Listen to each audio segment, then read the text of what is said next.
На нашата имейл адреса пристигна прашање од телевизија Алсат. Како ги коментирате обвинувањата на ВМРО-ДПМН дека со владините мерки се врши подкуп на гласачи?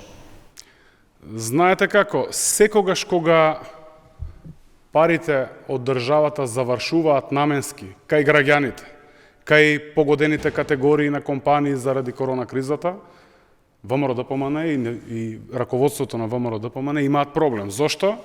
Затоа што парите не завршуваат во нивните джебови, како што тоа им беше навика цели 11 години.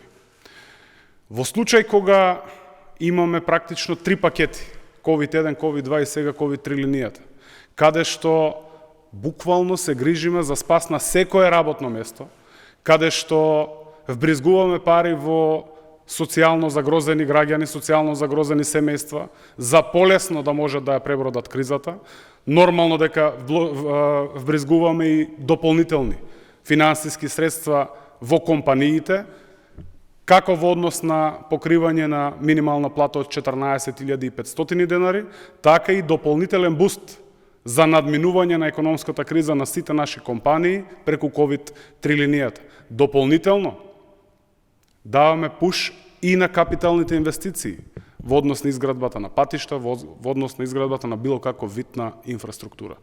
Тоа е она што им пречи на ВМРО-ДПМН. На крај да заклучам, навистина конфузни се од ВМРО-ДПМН. Од една страна бегаат од избори, од друга страна не обвинуваат за некаков изборен подкуп.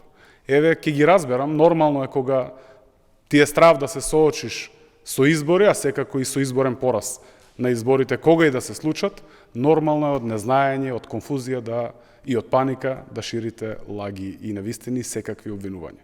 Но тоа нека им служи на ВМРО-ДПМН во Белата палата.